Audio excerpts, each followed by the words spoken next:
Remember the links. I've never played that. Relative to the policy, relative to the technical. So with that, I'm going to start the agenda. Welcome introductions we've just done. Thank you very much. And call for citizens' comments. Do I have any citizens' comments? Anybody in the room? Any citizens' comments from anybody online? Dave? I see no hands raised and I hear no. Okay. So a motion for the approval of the May 28th, 2024 Technical Committee meeting summary. Do I have a motion? So moved. Thank you, Mr. Potsek. Do I have another? A second? Second. Thank you, Mr. Pine. I have a motion, a second. Any comments? Hearing none. Any opposed? Any abstentions? Thank you. So carried.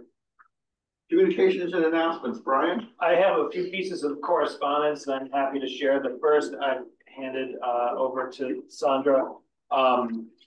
In coordination with the Ulster County Executive's Office, UCTC, and the Traffic Safety Board has been assisting the county executive with a series of traffic safety messages that we've been rolling out. The first was Safe Start to Summer that I think we spoke about at length here. We made radar speed feedback devices available to municipalities. Those are still available upon request to DPW.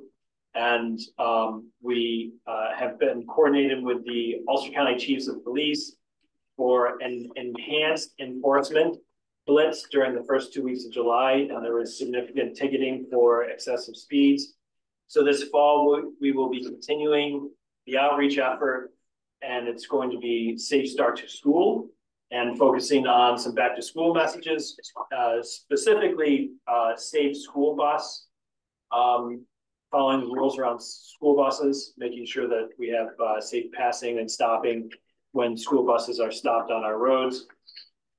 And we're also going to be rolling out, there's a small flyer, a Be Safe, Be Seen package to the public. We created a basic information flyer that will go along, be accompanied with a high visibility vest, a snap-on reflective bracelet, and flashlights. To the first phase, we have 50 kits assembled that will be targeted to DSS clients who are being housed in emergency facilities across Ulster County. For those of you who aren't aware, we have facilities throughout the county. They're almost exclusively on the state highway system. And when those individuals have needs to leave the building, they often don't have transportation. We've been getting many reports to the Traffic Safety Board that these individuals are exposed on the highway after dark and people cannot see them. So these kits would be made first and foremost available to those clients. And then we'll see if there's continued demand to do another purchase and make them available to a wider audience of Ulster County residents. Will you also roll out, not just in handing out the equipment, but like an educational component where maybe you have the opportunity to, you know, besides for the flyer, explain the importance of being seen? Just, I mean, there's another flyer. This particular flyer, well, it's a custom made in-house. The message is actually developed by the Federal Highway Administration, and it's very blunt. This shiny stuff can save your life, and it's packaged together. So I thought that was those facilities though. Yeah, we're working with directly with social services and DSS to make the equipment available. There's an additional flyer available and published through the New York State Department of Health and the Governor's Traffic Safety Committee that outlines in detail all the reasons why to be seen at night, what side of the road you should be on, etc. I personally feel that something a little more brief and blunt might be more effective this round. But these facilities have someone that works there that kind of oversees the operations of each of the facilities. I'm just thinking that a personal message could potentially. I mean, knowing what I know about these facilities, these are emergency situations. And I think in many cases, the situation for these families is really quite dire. Yeah. So I think we Oh, they're You know- not long-term facilities? No, it's temporary emergency shelters for people who are unhoused, Perhaps. and they're often motels. No, but how long, I mean, I'm assuming It's, some I are think there the longer. rule is with less the- than 4 weeks. I'm looking at our legislator Okay, now, and I They, think they that's, moved around because of residency requirements, but some of them have been in emergency housing for up to 2 years. so again, that personal message, I'm Yeah. just saying it can make a difference, because we know on. Yeah, there are resource officers that go out, and those resource officers will have to take care of it. Oh, good. that's right. And then there is other discussions ongoing with the sheriff's department as well. Because they have resource officers in all the schools, in the elementary schools. Yep, good. I'm in, so that's safe start to school.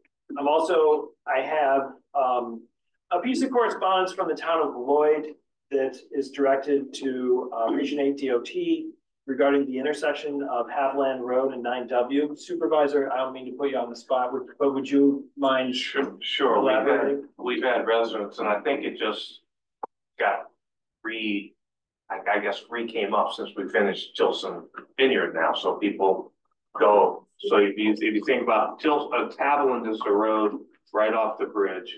If you go north, this is the first intersection. You make a right, you go to a walkway. You make a left, you go into town. And when you're crossing Haviland, so you're crossing 9W, if you're making a left, you know, and you're at the light turns green, the first car on the other side may be making a left, but the car behind it may be coming straight. So if you see, a lot of people see the turn signal and they make left. There's been a high accident rate. Probably if you look at the records though, it may not be for the last year and a half because we had Tilson closed. And they're closed for the last year and a half when they were doing the intersection.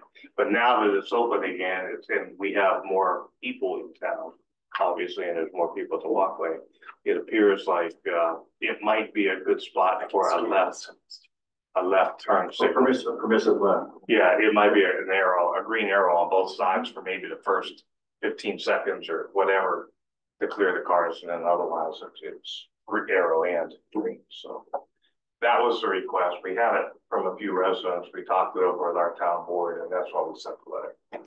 Have you received a response from Region 8? I did. They said they would look at it. Sure. Okay, Absolutely. Yeah, Great, that's what I figured. Yeah, I got the letter last week. great. Well, keep us up to date. It is a high accident rate. It might help. We also attended a meeting yesterday, electronic correspondence. We were invited by the mayor of New Paltz to attend a meeting with Lance's deputy director at Region 8, along with Lee Zimmer and quite a few New Paltz residents to discuss a host of issues germane to the village of New Paltz and the state system, particularly Route 208, Main Street. The general issues were trying to improve the situation regarding crosswalks on Main Street, traffic calming on Main Street, and safe crossings on 208 near the site of the most recent fatality of a SUNY New Paltz student.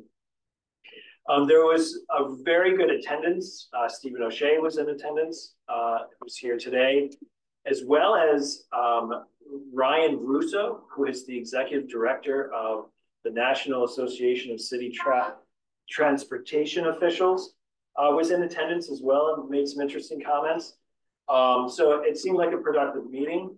I think everyone had a fairly good sense of next steps that were given from Region 8. So we'll continue to participate as needed. Dennis and I were on the call, and we'll look to the mayor to provide any additional assistance as needed for those discussions. So I think that one big takeaway from that was the increased flexibility that the new NACDO standards give with respect to setting speed limits and other work on the roads, crosswalks, et cetera. And NISDOT is moving to essentially incorporate that into their technical engineering bulletins. But there is a substantial amount of flexibility there from moving from the 85th percentile for speed limits, for speed, looking at that actually down to the 50th percentile and then taking into other considerations as well. So that's to be appreciated. Anything else, Brian? I have just one last piece, correspondence. We will be posting an ad for a position, senior transportation planner. Dave, can you explain this? Sadly, I have taken a position with Genesee Transportation Council out in Rochester. I'll be the active transportation program manager for GTC. And so moving out to Rochester, New York, the city of Rochester, New York, not the town, in Ulster County. So yeah, a new challenge for me, and much larger 9-county region instead of single county that we have out here, and moving closer to family.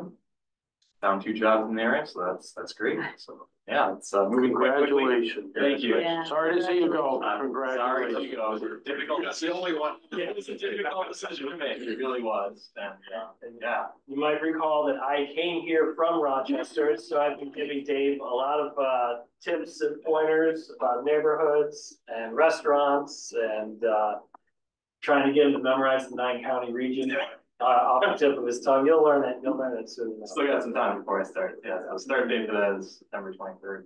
So he will be missed Yeah, it's my last. dearly. Mhm. And but the great thing is that the NPOs across the state are always stay very much close in touch. So we'll be working together in the future again. But we will be posting the positions very soon. Yeah, we request to fill in, so we believe we'd be able to post by the end of this week or first week in September. We'll be able to post the position. So if anybody comes to mind, let us know.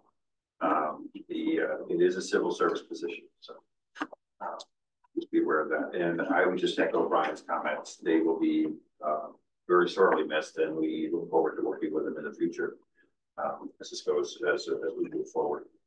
But he's been responsible for a number of excellent programs and analysis that goes with that made a lot of the roads and a lot of the people safer in Ulster County. And I think that's a really important thing to think about. So congratulations for the job, and thank you very much for spending some time with us. We really appreciate it. Thank you. So moving on, anything else, Brian? I have no further communications. Okay, thank you. New business, item A, draft UCTC resolution 2024-09, amendment to the UCTC federal fiscal year 2023-2027 transportation improvement program. We had a new national electric vehicle infrastructure NEVI formula program funds as shown in attachment 1. Do I have a motion for approval? I'll make the motion. Thank you, Ben. Do I have a second? I'll second. Thank you, David. I have a motion and a second. Any discussion? Brian?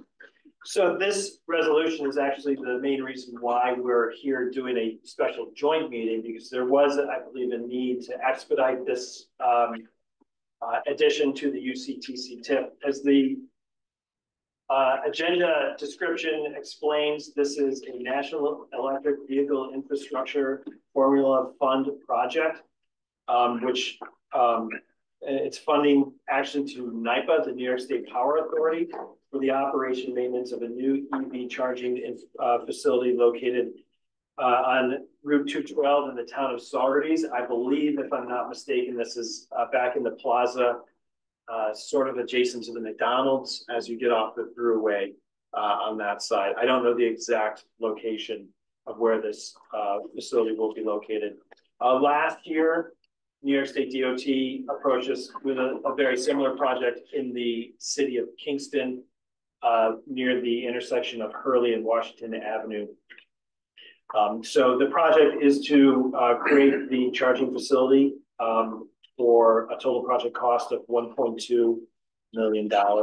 Again, the request is made by New York State DOT for the New York State Power Authority.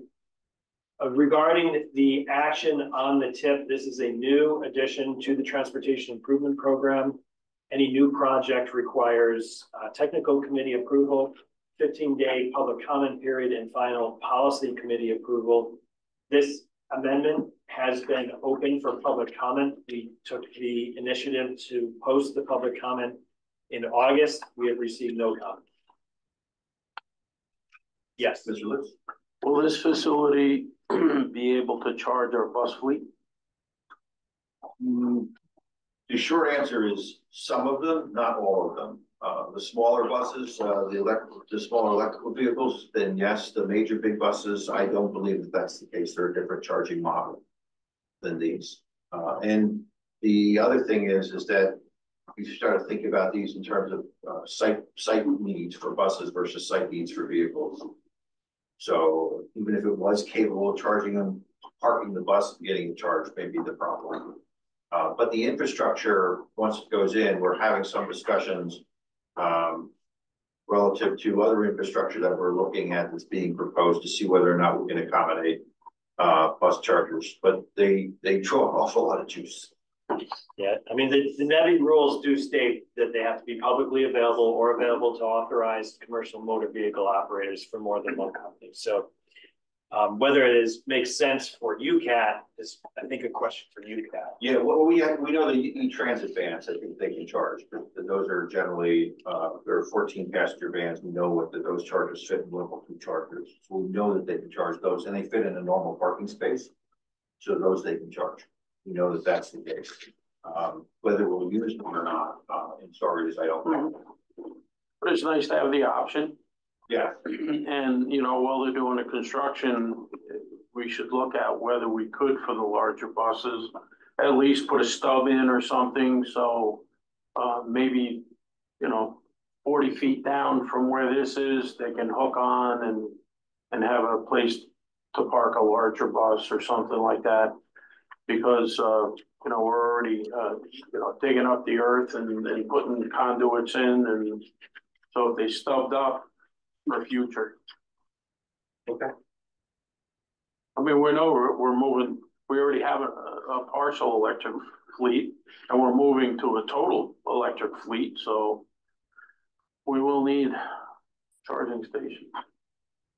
Yeah, and we're looking at new routes, and new routes will help us determine where we're going to need those charging stations as well. And that one's close to town. Yeah.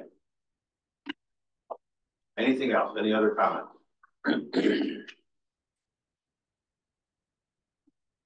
Hearing none, all in favor, any opposed? I apologize. Any opposed? Any abstentions? Hearing none, so carried. Thank you very much. Item B, draft UCTC resolution 2024-10, amendment to the UCTC federal fiscal year 2023-2027 transportation improvement program to add a Bridge New York, a new Bridge New York awards as shown in attachment 1. Do I have a motion for approval? Mr. Pine, thank you. Pavlicek? Yep. I have a motion and a second. Brian? Yes, thank you. In 2023, the fall of 2023, New York State DOT released its discretionary application process for the Bridge New York program. And there were a number of applicants from Ulster County. Ulster County had a rather large allocation. Do you recall off the top of your head, Dave? I must say 8 million in that vicinity, 8.7 billion, I think, was made available countywide on a competitive basis. So applicants that were successful during that submission round are listed here in the amendment to the Transportation Improvement Program. That includes Ulster County as a bridge project to replace the bridge that carries Denning Road over the East Branch of the Neversink River in the town of Denning. That's a total project cost of $5.6 million. The town of Rochester had a successful proposal for a bridge replacement project that would replace the road called Project 32 Road over the Stony Hill. And to bring that bridge to a state of good repair, total project cost of $796,000. And finally, the third award that was successful was for the town of Saugerties, and that would be a bridge that carries Drummond Falls Road over the Catterskill Creek for a total project cost of $4.1 million. Similar to the previous resolution, these are new additions to the Transportation Improvement Program. Therefore, it would require a full amendment to the TIP, which requires technical committee review and approval followed by 15-day public comment period and final policy committee review. Because we're holding the meeting with the NEVI amendment, we decided to expedite this tip amendment as well. It was issued for public review. We received no comments from members of the public. I would recommend adding them to the tip. Thanks, Brian. Do you have any comments or questions? These are the Bridge of New York, so you'll be adding the Culvert New York soon. State funds. State fund. Don't get in. Any other questions? Hearing none, any opposed? Any abstentions? Thank you very much. Other old business, committee. Brian? I think what we'll do now is adjourn the technical committee and Want to move to other old let's business? go right into roll call and then we'll do The other policy business. committee. All right, so I need a motion to adjourn technical committee meeting. And please stay on the line. So moved. Thank you, Mr. Ballard. Do I have a second? Second. I have a motion and a second. Any opposed to the adjournment? Any abstentions? We are adjourned. Hold on, but stay on the line, please. Don't leave. So thank you, everybody, for staying on the line. We're going to start August 27th, 2024 policy committee meeting. It's a special policy committee meeting. So I'm going to do a roll call for make sure we have a quorum. Brian, you going to do the roll? Sure, I'll do roll. I'll name off the municipality. If the voting member present could please state their name. Ulster County. Ed Pine. City of Kingston. John Schulteis. Town of Saugerties. We have Leanne on the line. Thank you. Town of Ulster. James Quigley.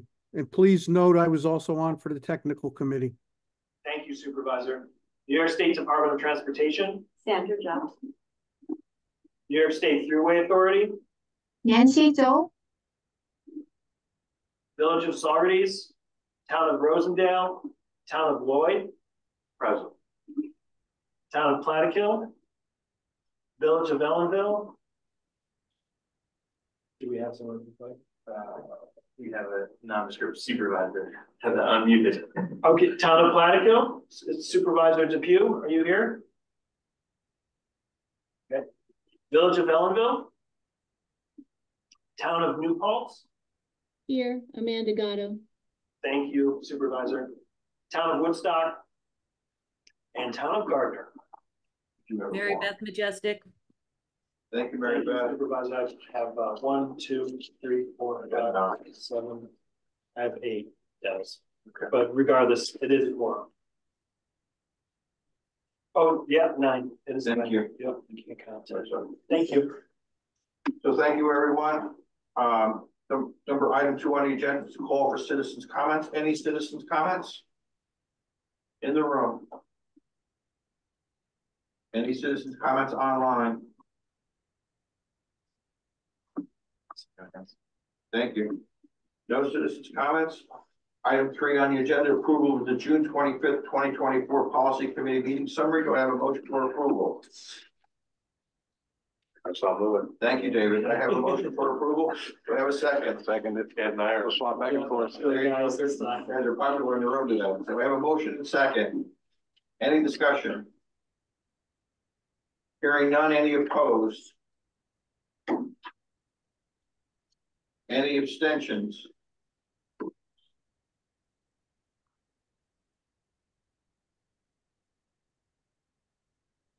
So carried. Thank you very much. Communications announcements. We want to do these again, Brian, or No, not? I have no further And communication. does anybody in the room want to hear communications and announcements? Does anybody online want to hear communications and announcements? Hearing none, we'll move on to new business. Item A under new business, draft UCTC resolution 2024-08, amendment to the UCTC federal fiscal year 2023-2027 transportation improvement program to add new national electric vehicle infrastructure formula program NEVI funds as shown in attachment 1. Brian, do we need an explanation? I would just say, refer to my earlier explanation regarding this amendment. And again, this did receive, this was issued for 15-day public comment period. We received no comments. Thank you. Do I have a motion for approval? Thank you, David. Do I have a second? I'll second. I have a motion and a second. I'm sorry, somebody online? Okay, I have a motion and a second. Any comments? Hearing none, any opposed? Any abstentions?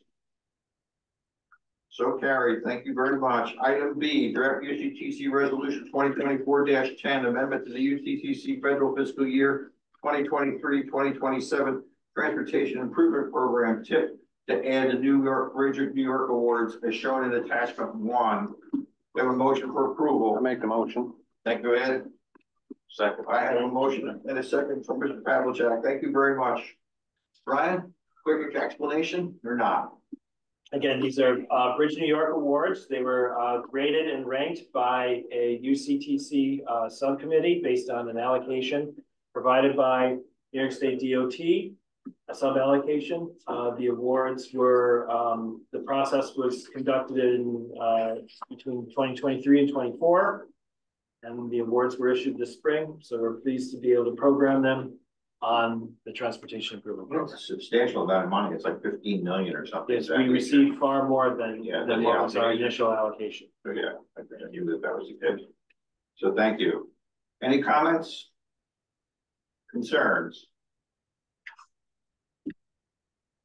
Hearing none. Any opposed? Any abstentions? So carried. Thank you very much.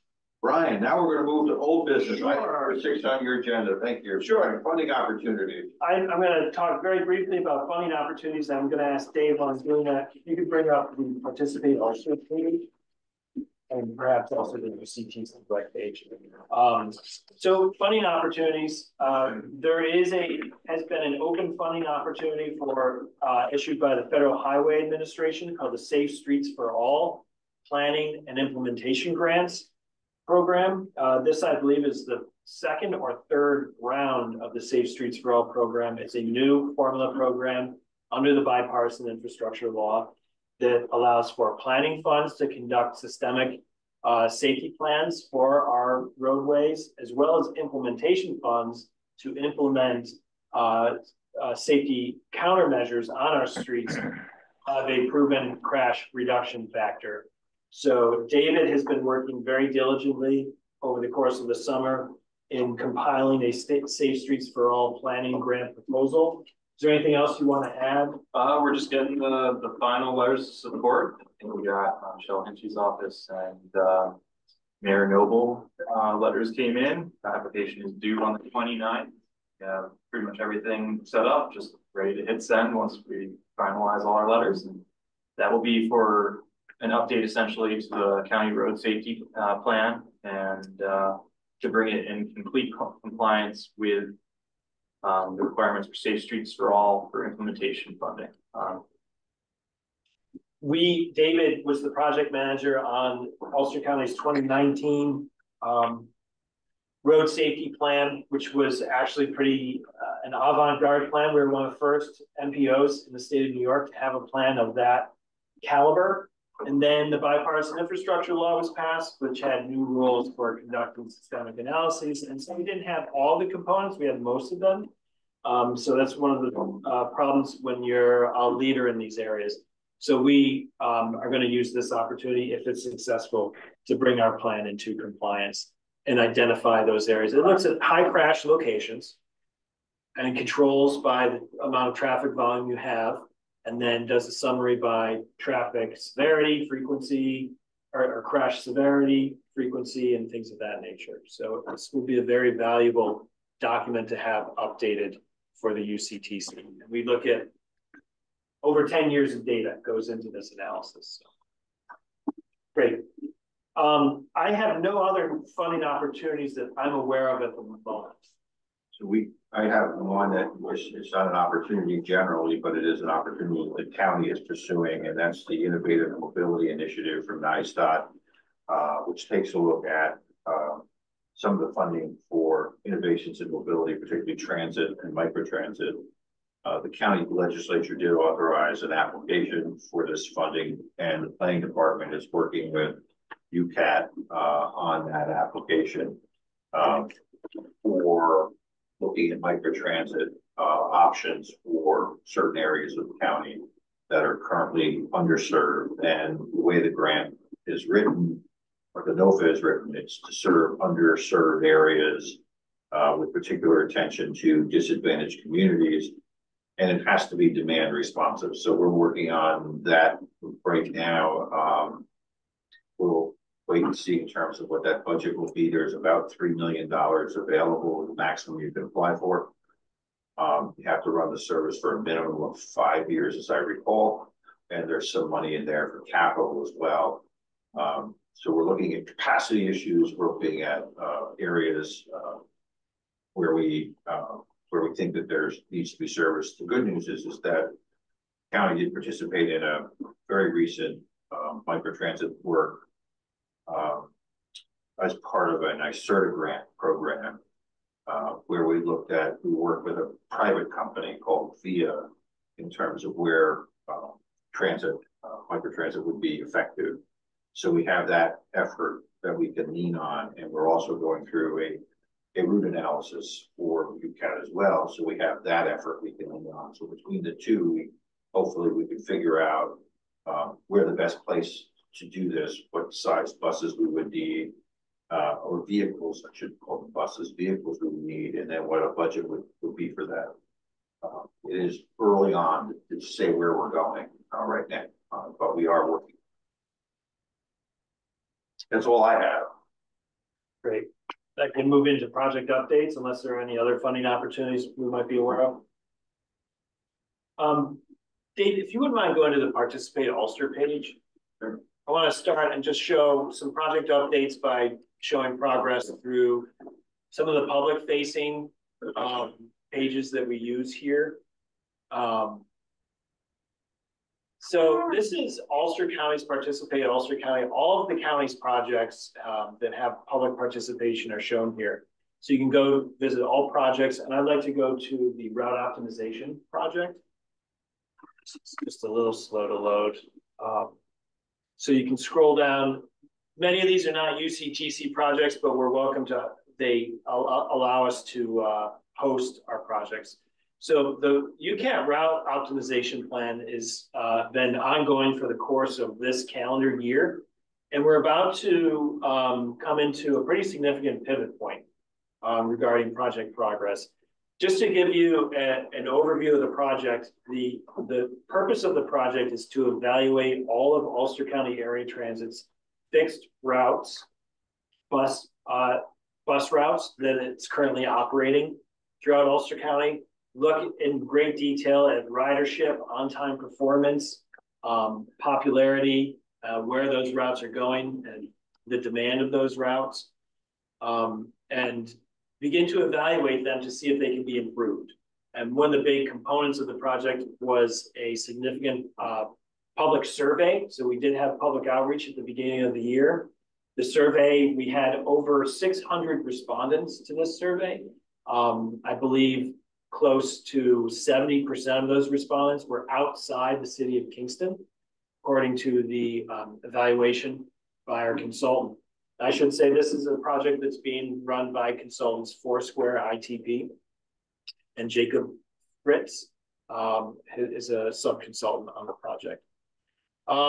So we've continued working on the evaluation, receiving public input on what the public is interested in. One of the big comments that we've received from them is greater frequency of service is one of the most common comments made across the county.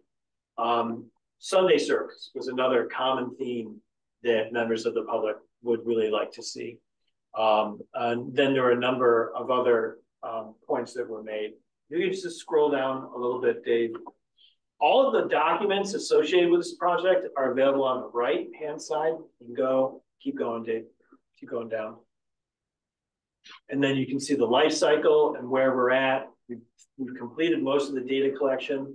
We had the sub-consultant, Jacob Fritz, come into UCAT and do a complete evaluation of the software and hardware that UCAT is presently using to manage scheduling, to manage routing, to manage dispatch. There are a variety of proprietary software products made specifically for bus transit agencies. Some focus on fixed route service, some focus on paratransit service. And so we really wanted to get a sense of what is UCAT currently using and what are their staff needs? Are the staff comfortable with it? Could they use training? Are they using the software to its greatest capacity? Or could there potentially be better types of software services available, particularly considering that we're really interested in exploring the concept of microtransit, which is a smaller, more Uber-centric type of public transit service that would run a smaller vehicle, curb to curb, sometimes door to door, and would just be operated through a software as a service. So that's something that we're evaluating. They usually, microtransit services operate in small geographic areas, like a village, or maybe a little wider than a village, or a city neighborhood, or maybe a citywide area. And they usually would supplement fixed route service. But you really, for it to be successful, you need specialized software. So some of those recommendations are going to be coming through as part of this evaluation. And I would just say, finally, Dave, if you could just scroll down a little further, we'll be coming out with route and service alternatives next month. And so it's going to show two 30,000-foot elevation broad scenarios that we could possibly explore for the UCAT service. That would include changing some of our routes, increasing frequency, and maybe adjusting times of day. I mean, there are certain factors that we know control the our ability to make adjustments here. Cost is obviously one. We don't have unlimited dollars. Drivers and retaining drivers to run our vehicles has been a major impediment to expanding service, regardless of cost. And vehicle availability is another issue. So these are the types of factors that are being considered when we're developing these scenarios. We look forward to presenting them to the public and getting, again, another stage of input from the riders and other members of the public, what they think of various scenarios. And then we'll continue to refine it with the goal of coming up with a new route plan for Ulster County Area Transit to implement at some point in 2025. The documents, if you scroll down just a little bit more, Dave, keep going, keep going, keep going. But right there, project documents and presentations, all the documents are available right there on the project website. And if there are questions, you can just register and submit them. Those go directly to my desk and we can answer questions from the public, and those responses will be posted on the website. We haven't received any yet, but I expect when we issue our next round of scenarios, we'll receive quite a few public comments. This page will become much more active. I also just want to add that it's always interesting in my mind to look at the final product versus the work that goes into the final products. And everyone should be aware of the fact that the amount of detail and level of detail of analysis that went into essentially looking at the routes, looking where we should run them, looking at time frames, looking at the availability of buses, looking at seat loading and those types of things is in this study. And the study itself is greatly enhanced by the software that we use to essentially develop the routes and develop the number of hours. One of the things that when Brian mentioned the fact that there are two scenarios, one of the things that we're looking at is the key to transit you trade off is coverage versus frequency. And one of the things that we're looking at is looking at pulsing relative to some of the frequency issues where we run late at night and don't run a lot and don't pick up a lot of people, whereas we run really long headways during commuter hours, and we need to think that through. The other thing that ends up happening here is that we're well aware that the legislature, working with the county executive, has dedicated a portion of the room tax increase to transit. So we've looked at that in terms of the amount of dollars that would be available and factoring that into the amount of dollars that would be available for the county to support enhanced transit operations. So those two factors come together and looking at both the routing and the amount of service on those routes. How do you, so all of that analysis and data collection, like doing it on your existing routes now is pretty straightforward. How do you capture though, you know, areas maybe that are underserved, not served, that have over the past X number of years, like the new areas? Because for us with sidewalks, you know, we're always hearing, I believe if you build it, they will come kind of thing when it comes to sidewalk, rather than going out in the field and saying, oh, no one's walking there, we don't need a sidewalk. Now, unless there's a goat path there, then that's, you know, that's real. But how do you approach that with transit? There's a really nice graphic that shows something called transit propensity and transit potential. And they map those out. They give An index. In this? Yeah. Yeah, okay, now I have to look at that. Yeah, it's quite an interesting way to describe what you just said. Which they, and it's, then we define it in the presentation. We define it in the plan, and you look at those two things. I know we sound like consultants and we shouldn't, but really it's a really neat way of looking at it. And they also look at travel data. So when they look at travel data, they look at gravity map, who goes where and when. Right. And those things go in. So when I said to you that there's a lot of data here, there's a lot of data here. Do you see that coming out of it? I mean, to the point that you're at right now, did you identify some big areas where you think there are some gaps and stuff? Yeah, okay. I'm sorry, I was talking to Dave. No, I'm just curious if at this point already you're seeing areas of the county where there's nothing that there should be, or, you know. Yeah, there are not a lot of surprises given the fact that this is our fourth transit study. Okay. What I would say to you is the level of detail is a surprise, in my mind anyway. The ability to use technology to get you to a point where it's a little bit easier for the lay person to understand how you made the decisions. Yeah. That's a real surprise. And then there are some surprises in the data that I think are surprises to me. One is the amount of service that we have in some of these areas that really has not been well understood. We run a lot of service in some of these major corridors. And the other surprise is that the demand out of county. Right. Yeah. And then this gets to what happens in our sister counties, in Dutchess County and in Orange County, and how the systems run together. We did the Connect All study that looked at that. And so, you know, we are on the end of the commuter shed. So a lot of our workforce goes out of a county, and a lot of our seniors go out of county in terms of shopping and healthcare. And healthcare. Yeah.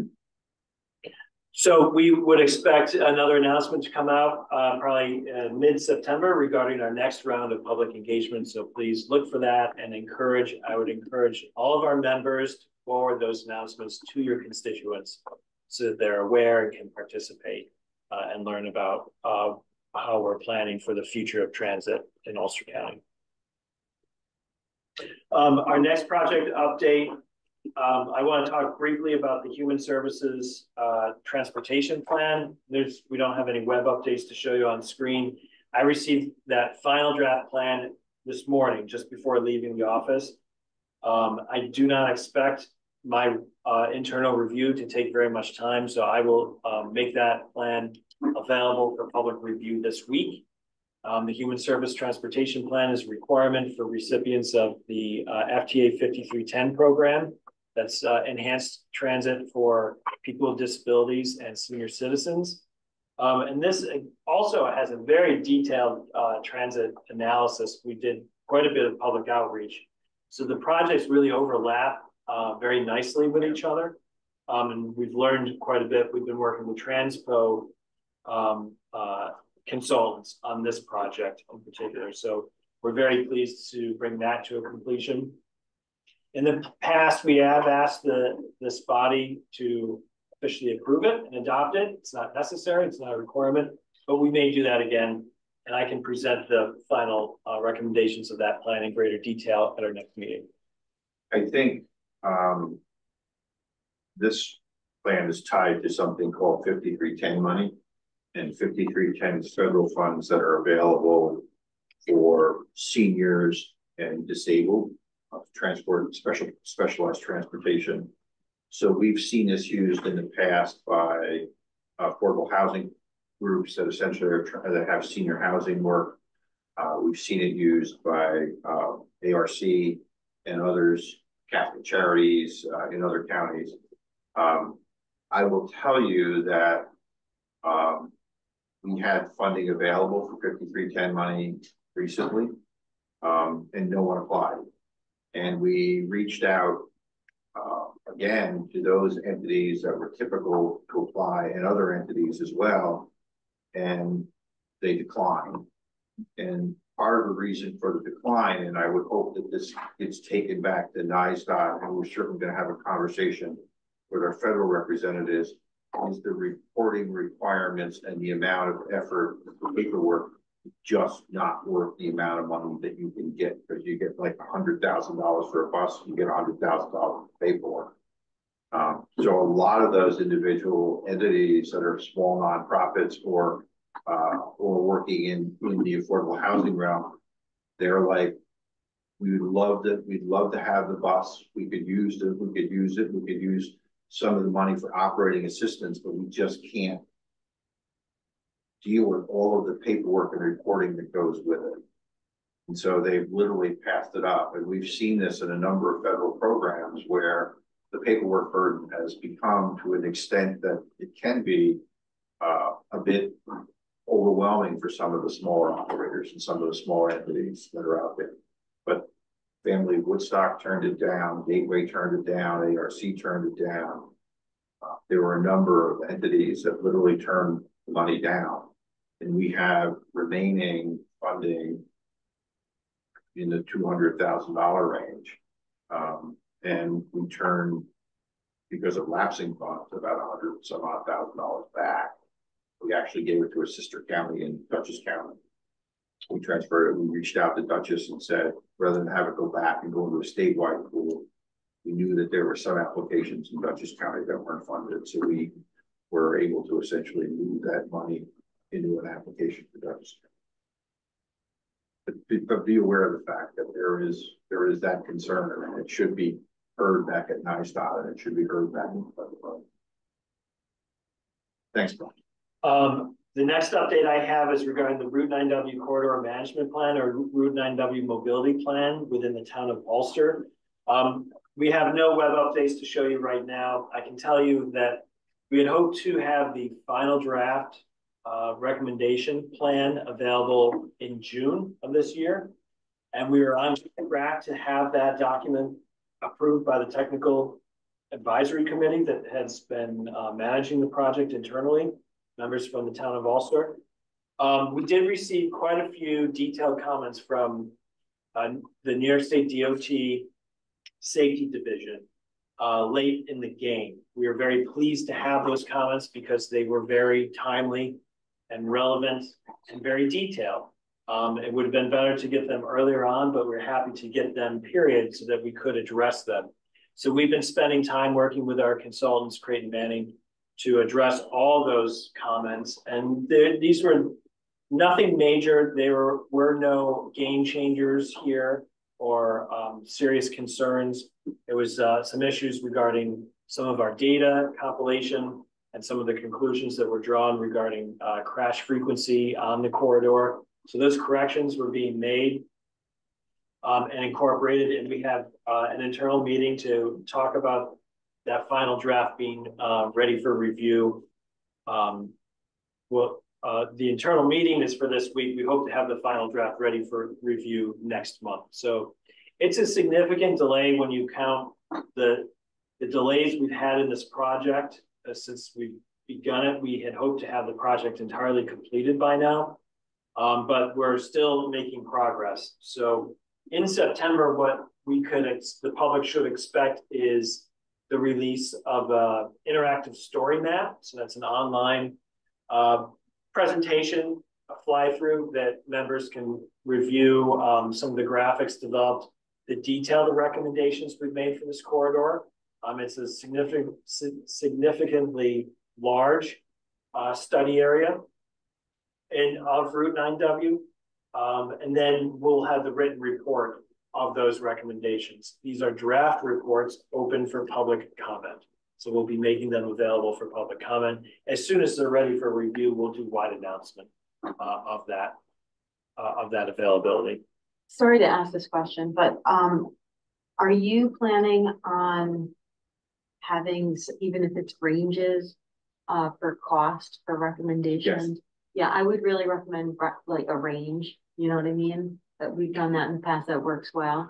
And that's how CME has organized it so far. We haven't seen the numbers, but the way they formatted it, we know that they're going to be developing a range. Good, because I think that's a critical piece so that if any recommendations are then identified for like moving forward, like having that cost information. That's the whole idea behind the study. Right.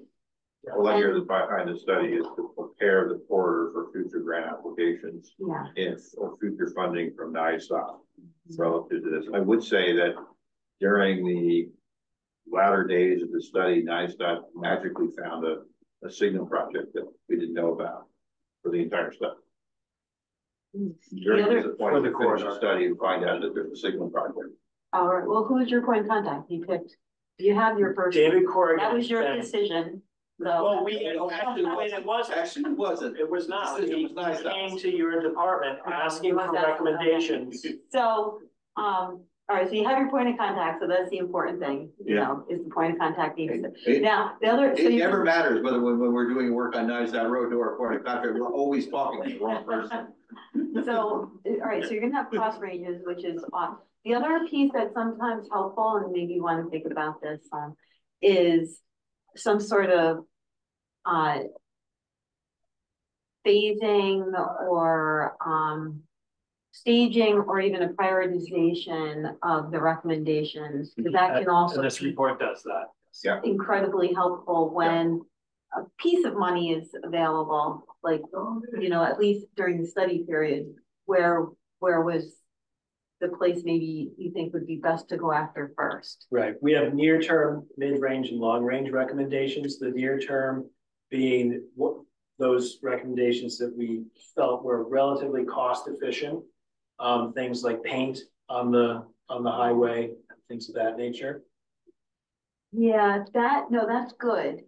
But I'm also thinking, all right, if you end up with a recommendation for that corridor, because I could see some of the things being particularly expensive, even within some of the let's say what you would call long-term, right? Not the low-hanging fruit kind of less costly project improvements, but especially in what you would maybe consider long range, the more costly improvements, you know, even think about staging those potentially, you know what I mean? So that, because sometimes what happens if your study has a recommendation in it that's 50 million, let's say.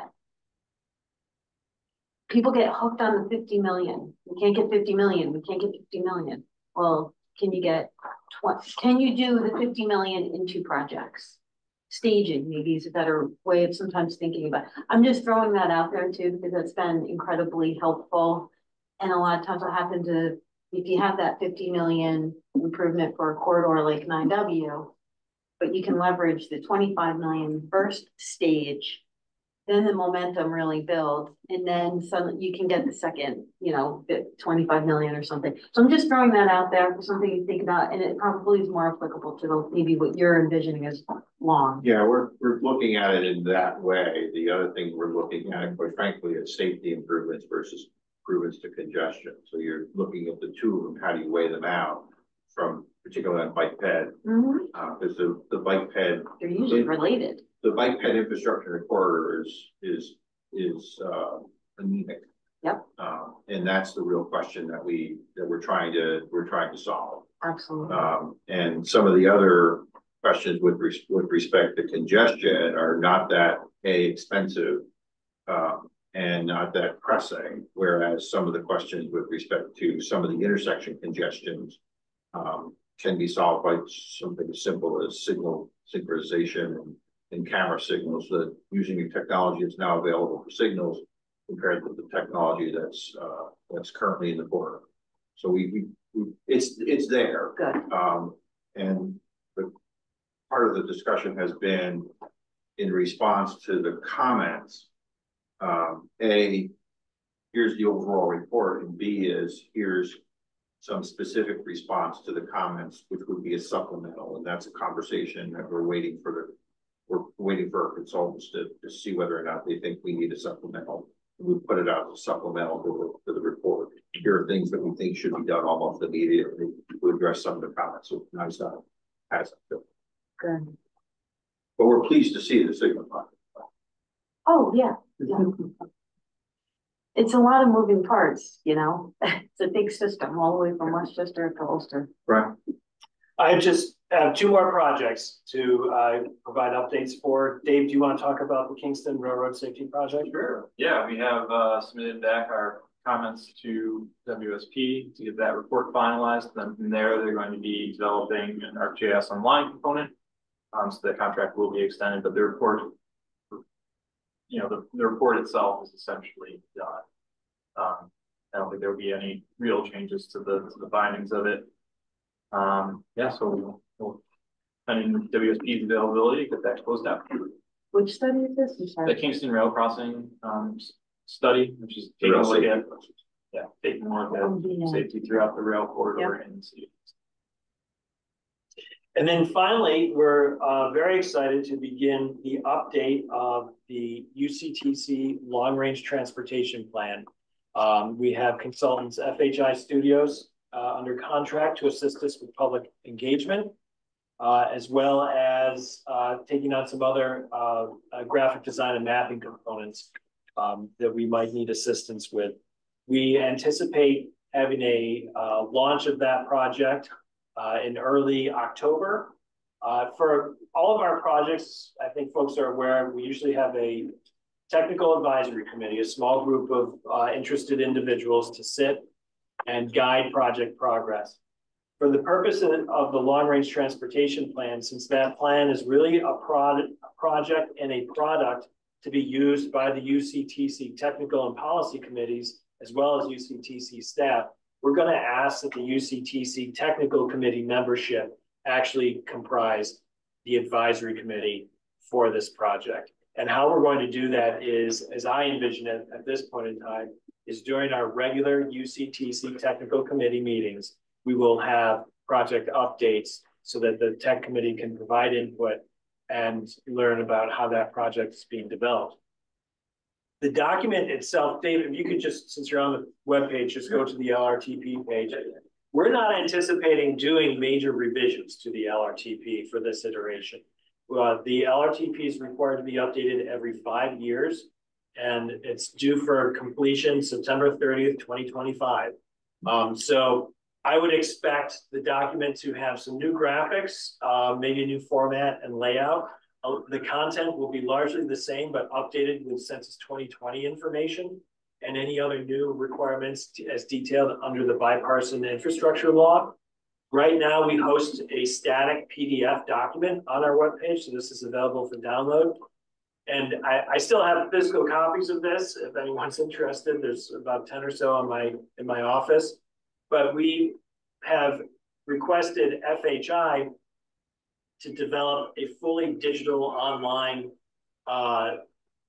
document going forward. So it won't just be a static PDF. It will be essentially a website going forward, and with the option of being able to download the PDF for those who are more comfortable with having that physical document in their files.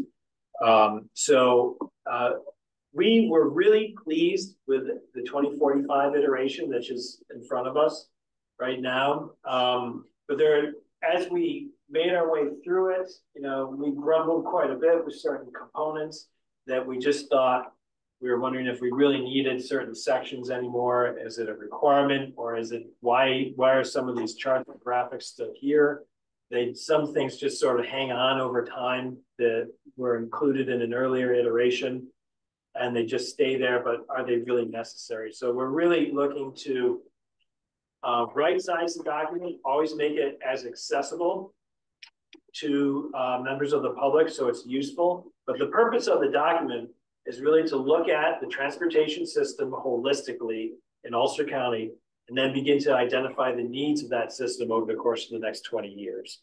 And so that does include a fiscally constrained program. So we look at what we would anticipate to be the available financial resources in it that would allow us to realize the projects that we identify in the plan. So having the technical committee being involved in the development of the project, of the plan, I think is going to be very critical, because ultimately it's the tech and policy members who approve the plan and will benefit the most by having the greatest amount of familiarity with it. We will certainly welcome other members of the public too, if they have a vested interest in participating. It would be helpful as we move through this, if members of the technical committee would take a look at the existing plan and begin to say to us, this section needs to be changed or needs to be emphasized, or there is a missing component that you think needs to be in the plan. So for me, that would be some of the most helpful feedback we can have as we start to look at what the plan is, what the plan currently is, and what it needs to be. We know we're going to have a much more robust section on sustainability and climate change, because we now have that. Or we know we're going to have a more robust section on safety and mobility. And then the next question is what do we do about transit? What do we do about long-term sustainability? Long-term sustainability of the system itself. We currently have a system which, if you look at the funding available, is not sustainable unless there's a substantial amount of dollars that come in from either the state or local governments. And that's whether we can do that over a longer term. I don't know. I know that the county has a substantial amount of money in its capital program that it's spending county money on its roads and bridges. And I know that similar situations are occurring relative at the local level as well. We've all seen the most recent report from the New York State Controller that looks at the number of bridges in communities that are in poor condition. And so looking at that and looking at the amount of dollars that are available are going to be real critical. So if there's one thing that we're concerned about that NISDOT needs to essentially weigh in on, it's the amount of dollars that are going to be available in terms of fiscal constraint. And what we're going to do, whether we're going to continue to talk about flat funding or not flat funding, because if we continue to talk about flat funding, we're really continuing to talk about a system which absent a substantial change in how governments fund these things is not sustainable, in my opinion. I mean, and to that end, we also will be updating the transportation improvement program this fall. So I would expect to receive targets in the next, do you know when we'll receive those targets? No, I don't, but because that will feed directly into our financial. I will, but I've been saying it over like the past at least 4 months, is that you should probably anticipate Flat funding. Yeah. Flat funding. Which is and we $5 have million. but we also have to deliver what we said we were going to deliver, 2-3 years ago. So there's a couple of things going on, right? And that is, not only do we need more money, but we actually need to spend what we have. So. Yeah, and that's why I get it, but I mean, the money we have literally we spent on one bridge. I'd love to see it spent on one bridge. Yeah. I just want to see it spent. Anyway. So the LRTP process, more to come on that. We look forward to kicking that off in September or October. Those are all of my project updates. Okay. I'll just move on At the conclusion of this meeting in about 5 minutes, we'll actually be adjourning the policy committee, and then we have a special project committee meeting with the town of Wawarsing to go over some of those issues regarding project delivery. I know that some of those individuals are online here, so we will close the Zoom meeting in about 5 minutes, and then we will start the other Zoom meeting through that link, folks. Those of you who received the link from Wawarsing. So what you want to do, we did the tip update, so we know that that's coming. We Right. Explain that. I just want to basically also talk a little bit about offsets. We have a substantial overrun in a project in the town of Lloyd. The overrun is about 1.2 million total, so it's about 800,000 and change in terms of federal dollars. The town of Lloyd has approached both Congressman Nystad and the Transportation Council so that it would not have to bear that increase in cost at the local level. So we're hoping to start a discussion with all the project sponsors, including the county and others, in terms of whether or not there can be a delay in a project that we can use those funds as an offset to move money into the town of Lloyd's project. And then what we would end up doing is we would replace the money as part of the tip update in September. So that's a major focus of why we're asking for project updates today. It's also a major focus in terms of trying to make sure that Lloyd is not burdened with with an $800,000 bill that it didn't know it was going to have to pay. Dave, you want to say something? No, I appreciate looking at it. It's a project that took forever, as you know. I mean, it started in 2009, so a lot of the estimates were off to begin with. We came back, and thanks, we got it updated when we got the first bid, and then they just hit a bunch of unknowns throughout the project that just drove costs up. Between the contractor and some of the design changes that had to be made. Yeah, it just drove costs. And I know Peter Cristiano and Dan Gosling may be on the phone if they want to enhance that a bit. But that's where we're at right now. And I don't think they have the final bill all figured out, but the estimate's pretty close. Well, yeah, okay. That's what I want. Okay. Anything else? Brian, you have anything else? The next traffic safety board meeting is scheduled for the evening of September 9th. That's a Monday after Labor Day at 6 p.m. held in the Ulster County Legislative Chambers. And then tentatively, the next UCTC Tech Committee meeting would be scheduled for September 24th, Tuesday. That's all I have. Any other business? Any other comments from council members? Hearing none, a motion to adjourn. Come on, guys. So moved. Thank you. David, thank you for seconding that motion. Anybody opposed to adjourning? We will close this meeting, and then sponsors from the town of Wawarsing, you can just follow the other link and we'll start that up momentarily. Thank you, everyone. All right, enjoy your Labor Day weekend. Hey, come forward. How are you doing? Good. How are you?